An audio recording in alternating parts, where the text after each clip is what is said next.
Oh, Lord,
Shanti, Shanti, Shanti, Loka Samasta, Sukhino Bhavantu, Loka Samasta, Sukhino Bhavantu, Loka Samasta, Sukhino Bhavantu.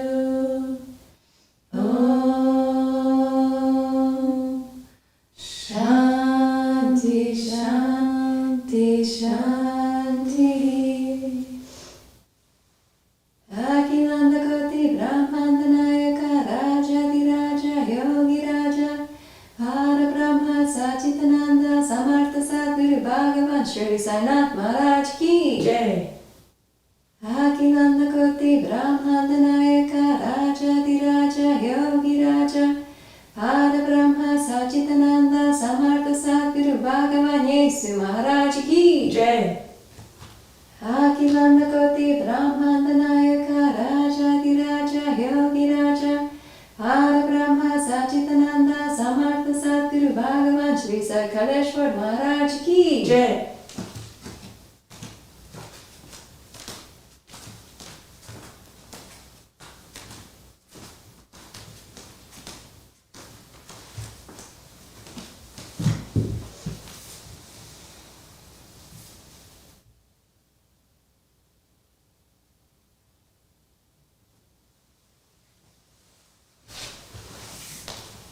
Paramam Pavitram Pavavibhutim Paramam Vichitram Vilavibhutim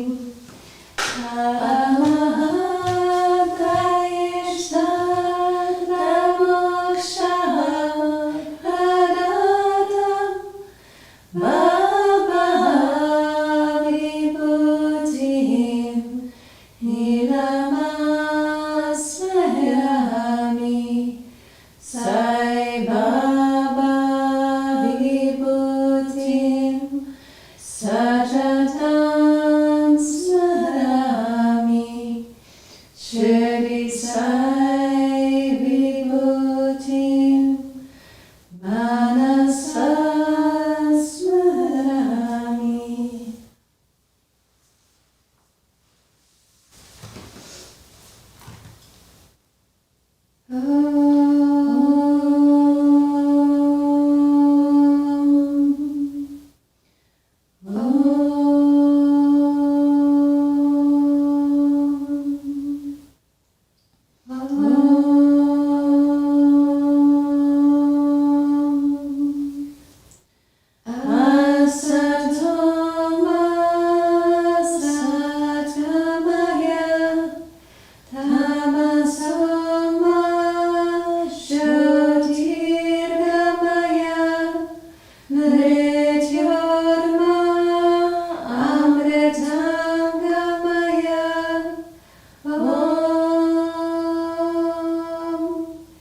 Shanti, Shanti, Shanti, Sadhana Bhavatu, Sadhana Bhunaktu, Sabhaviryam Karavavahe, Tejasvina Vaditamastu, Ma Vidvishavahe,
Anandamadaya Namaha.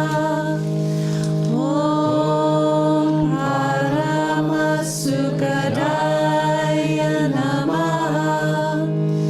Om Parameshwaraya Namaha.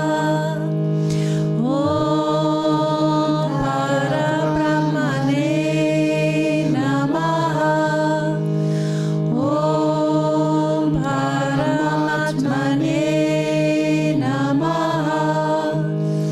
Om Jnanasvarupine Namaha. Om Jagatpitve Namaha. Om Bhaktanam Matrudatrupita Mahaya Namaha. Om Bhaktabhaya Pradaya Namaha. Om Bhaktaparadinaya Namaha. Om Bhaktanugrahakaraya Namaha. Om Saryagata Vatsalaya Namaha. Om Bhakti Shakti Pradaya Namaha. Om Jnana Vargayadaya Namaha. Om Prema Pradaya Namaha. Om Samsaya Hrudaya Durvalaya Papa Karma Vasanakshaya Karaya Namaha. Om Hrudaya Granti Vedakaya Namaha. Om Karma Dvamsine Namaha. Om Sudasattvasthitaya Namaha.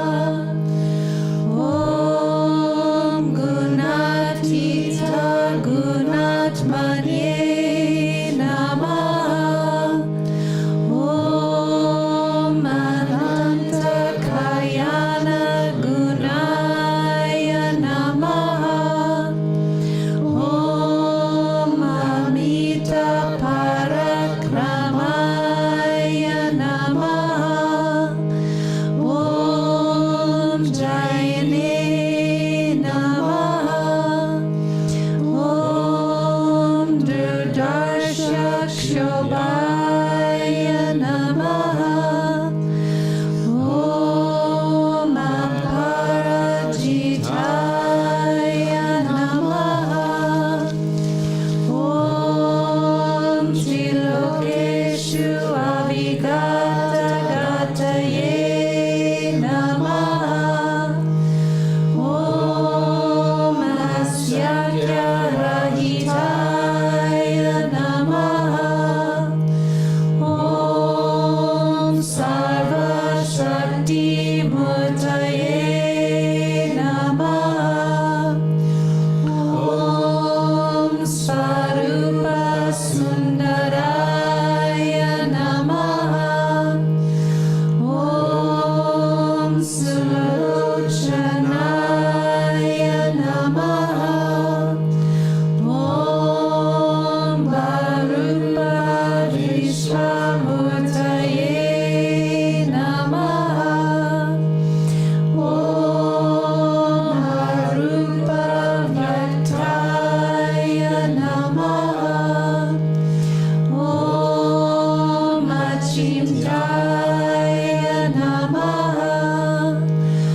Satya Tattva Bodhakaya Namaha.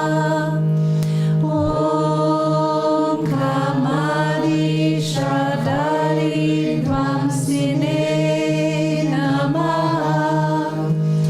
Om Abeda Nandanubhava Pradaya Namaha.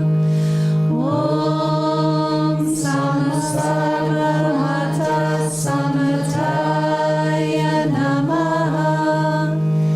Om Shri Dakshina Murtaye Namaha. Om Shri Venkatesha Ramanaya Namaha. Om Abhutananda Charyaya Namaha. Om Prapanati Haraya Namaha. Om Samsara Sarvadukakshaya Karaya Namaha. Om Sarvavid Sarvato Mukaya Namaha. Om Sarvantarbhati Shitaya Namaha. Om Sarvamangalakaya Namaha. Om Sarvabhishapradaya Namaha. Om Samarasa Sammarga Shrapanaya Namaha. Om Sri Samartha Sadguru Sainataya Namaha.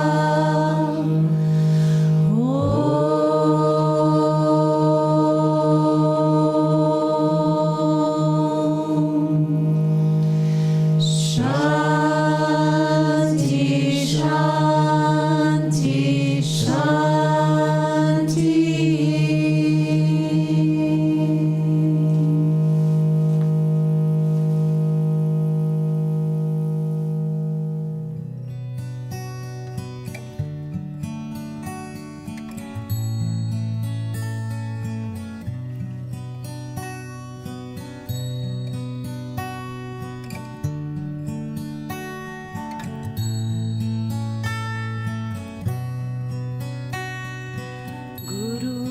Guru Sai Jai Jai Sai.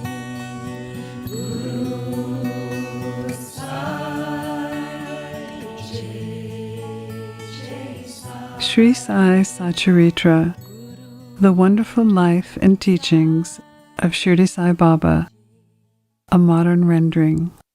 Chapter 22. Baba constantly changed his way. How to meditate on Baba. No one has been able to fathom the nature or the form of the Almighty. Even the Vedas and the thousand-tongued Shesha are not able to describe it fully. But devotees cannot help but know and look at the form of the Lord, for they know that his feet are the only means of their happiness. They know no other method of attaining the supreme goal of life except by meditating on his holy feet. Ahmad Pant suggests an easy way of devotion and meditation on Baba. As the dark fortnight of every moon gradually decreases, so does the moonlight, and finally on the new moon night we do not see the moon at all, nor do we get her light. So when the bright fortnight begins, people are very anxious to see the moon.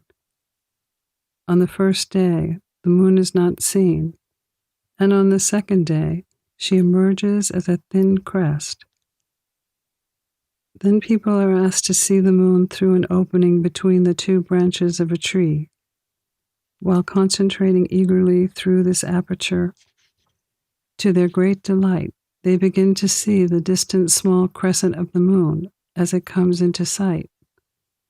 Following this clue, let us try to see Baba's light. Look at Baba's posture, how fine it is. He is sitting with his legs folded, the right leg across the left knee. The fingers of his left hand are spread on the right foot. On the right toe are spread his two fingers, the index and middle one. By this posture, Baba means to say that if you want to see my light, be egoless and most humble, and meditate on my toe through the opening between the two branches, index and middle finger, and then you will be able to see my light. This is the easiest means of attaining devotion. Now let us turn for a moment to Baba's life. Shirdi had become a place of pilgrimage on account of Baba staying there. People from all quarters began to flock there, and both the rich and the poor were benefited in many ways, in one form or another. Who can describe Baba's boundless love, his wonderful natural knowledge, and his all-pervasiveness? Blessed is he who could experience any or all of these. Sometimes Baba observed long silence, which was, in a way, his dissertation on Brahman. At other times he was consciousness and bliss incarnate, surrounded by his devotees. Sometimes he spoke in parables, and at other times indulged in wit and humor. At times he was quite unambiguous, and at times he seemed enraged. Sometimes he gave his teachings in a nutshell, and at other times he argued at length. Many a time he was very plain. In this way he gave varied instructions to many, according to their requirements. His life was inscrutable, beyond the view of our mind, beyond our intellect and speech. Our longing to see his face, to talk with him and hear his leelas, was never satisfied. Still, we were overflowing with joy. We can count the showers of rain, tie the wind in a leather bag, but who can measure his leelas? Now we will look at one aspect of them, how he anticipated and foresaw the calamities of his devotees and warded them off in time. The Masjid Mai saves and protects. Bala Sahib Mirakar was a revenue officer of Kopargan. He was going on a tour to Chitali. On the way, he came to Shirdi to see Sai Baba. When he went to the masjid and prostrated himself before Baba, the usual conversation regarding health and other matters commenced. But then Baba gave a warning. Do you know our Dwarkamai? As Bala Sahib did not understand, he kept quiet. But Baba continued. This is our Dwarkamai where you are sitting. She wards off all dangers and anxieties of the children who sit on her lap. This Masjid Mai is very merciful. She is the mother of the simple devotees, whom she will save in calamities. Once a person sits on her lap, all his troubles are over. He who rests in her shade gets bliss. Then Baba gave him Udi and placed his protecting hand on his head. When Bala Sahib was about to depart, Baba said, Do you know the serpent? And then closing the left fist, he brought it near to the right elbow, and moving his left arm like the hood of a serpent, he said, He is so terrible, but what can he do to the children of Dwarkamai? When the Dwarkamai protects, what can the serpent do? All who were present were curious to know the meaning of this, but none had the courage to ask Baba about it. Then Bala Sahib saluted Baba and left the masjid with Shama. Baba called Shama back and asked him to accompany Bala Sahib and enjoy the Chitali trip. Shama came to Bala Sahib and told him that he would go according to Baba's wish. Bala Sahib replied that he needn't come as it would be inconvenient. Shama returned to Baba and told him what Bala Sahib had said to him. Baba said, "All right, do not go. We should mean well and do well. Whatever is destined to happen will happen." In the meanwhile, Bala Sahib thought it over and asked Shama to accompany him. Shama went to Baba again, then took leave and started in the Tonga with Bala Sahib. They reached Chitali at 9 p.m. and encamped in the Maruti temple. The office people had not come yet, so they sat quietly in the temple, chit-chatting. Bala Sahib was sitting on a mat reading a newspaper. His upper dhoti was spread across his waist, and on a part of it, a snake was sitting unobserved. It began to move with a rustling sound, which was heard by a worker. The worker brought a lantern and pointed to the snake, crying, "Snake! Snake!" Bala Sahib was frightened and began to quiver. Shama was amazed. Then he and the others moved without making a sound and took sticks and clubs in their hands. The snake crawled slowly from Bala Sahib's waist, and as it was moving away, was immediately put to death. This calamity, which was prophesied by Baba, was averted, and Bala Sahib's love for Baba was deeply confirmed. Overcoming fear. One day, when a great astrologer named Nana Sahib Dengale was in Shirdi, he told Bapu Sahib Bhuti, "Today is an inauspicious day for you. There is a danger to your life." This made Bapu Sahib very anxious. When he came to the masjid, Baba said to Bapu Sahib, "What does this Nana say? He foretells death for you? Well, you need not be afraid. Tell him boldly. Let us see how death kills." Then later in the evening, Bapu Sahib went to relieve himself in the field when he saw a snake. His servant saw it and lifted a stone to strike at it. Bapu Sahib asked him to get a big stick, but before the servant had returned with the stick, the snake moved away and disappeared. Bapu Sahib remembered with joy Baba's words of fearlessness. Baba saves Amir from a serpent. Amir Shankar was a native of the village Korale. He belonged to the butcher caste. He suffered from rheumatism, which caused him much pain. This reminded him to think of God, so he left his business and went to Shirdi and prayed to Baba to relieve him of his malady. Baba stationed him in the Chavadi, which was then a damp and unhealthy place, unfit for such a patient. Any other place in the village of Shirdi, or even in the village of Korale, would have been better for Amir. But Baba's word was a deciding factor, and the chief medicine. Baba did not allow him to come to the masjid, but put him in the Chavadi, where he had one great advantage. Baba passed by the Chavadi every morning and evening, and every alternate day Baba slept there.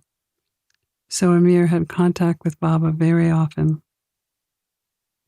Amir stayed there for 9 months, but then somehow got disgusted with the Chavadi. So one night he stealthily left the place and went to Kopargaon and stayed in a dharmashala, a pilgrimage guest house there. There he saw an old dying fakir who asked him for water. Amir brought it and gave it to him. As soon as he drank it, he passed away, Amir was now in a fix. He thought that if he went and informed the authorities, he would be held responsible for the death, as he was the first and only person who knew something about it. He repented his action of leaving Shirdi without Baba's permission and prayed to Baba. He was then determined to return to Shirdi. That same night he ran back, remembering and muttering Baba's name all along the way. He reached Shirdi before daybreak and became free of anxiety. Then he lived in the Chavadi in perfect accordance with Baba's order and was cured. At midnight one night, Baba cried out, "Oh, Abdul, some devilish creature is dashing against the side of my bed." Abdul came with a lantern and examined Baba's bed, but found nothing. Baba asked him to examine the whole place carefully, then began to strike the ground with his satka. Seeing this Leela of Baba, Amir thought that Baba must have suspected some serpent had come there. Amir knew by his close and long contact with Baba the meaning of Baba's words and actions. Baba then saw something moving near Amir's cushion. He asked Abdul to bring the light. When he brought it, he saw the coil of a serpent there, moving its head up and down. The serpent was immediately beaten to death. Like this, Baba gave a timely warning and saved Amir. Ahmad Pant's experiences with a serpent and a scorpion. At Baba's recommendation, Kaka Sahib read the two works of Sri Eknath Maharaj, the Bhagavat and the Ramayana, daily. Ahmad Pant had the good fortune to be one of the audience members when the reading was going on. Once when the part of the Ramayana was read relating to Hanuman testing Rama's greatness, according to his mother's instructions, all the listeners were spellbound, including Ahmad Pant. A big scorpion jumped and sat on his right shoulder, on his upper cloth. First it was not noticed, but as the Lord protects those who are intent on hearing his stories, Ahmad Pant casually cast down a glance over his right shoulder and noticed it. It was dead silent and did not move at all. It seemed as if it was also enjoying the reading. Then, by the Lord's grace, Ahmad Pant, without disturbing the audience, took the two ends of his dhoti, folded it, and brought them together, enclosing the scorpion within it. Then he went out and threw it in the garden. On another occasion, some people were sitting in the upper floor of Kaka Sahib's wada just before nightfall, when a serpent crept through a hole in the window frame and sat coiled up. A light was brought. Although it was shocked at first, it sat still and only moved its head up and down. Then many a people rushed there with sticks and cudgels. But as it sat in an awkward place, no blow could be dealt. But hearing the noises of men, the serpent went out hastily through the same hole. Then everyone was relieved. Baba's opinion on killing creatures. A devotee named Muktaram said it was good that the poor creatures escaped. Ahmad Pant challenged him, saying that it was better that serpents be killed. There was a hot discussion between them. Muktaram contended that serpents and such creatures should not be killed, while Ahmad Pant said they should be. As night came on, the discussion came to an end without any conclusion being made. The next day, the question was referred to Baba, who gave his opinion. God lives in all beings and creatures, whether they are serpents or scorpions. He is the great wire puller of the world, and all beings, serpents, scorpions, all creatures, obey his command. Unless he wills it, nobody can do any harm to others. The world is completely dependent on him. No one is independent. So we should take pity and love all creatures. Stop fighting and killing and be patient. The Lord is the protector of all. Pranams to Sri Sai. Peace be to all.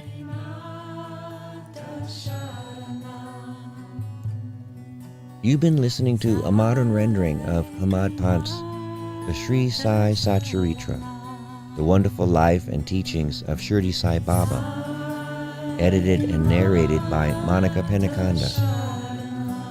For more content like this online, please go to divinelineage.org, SaiFamily.org, and peacefires.org. To learn more about Monica, please go to monicapenacanda.org.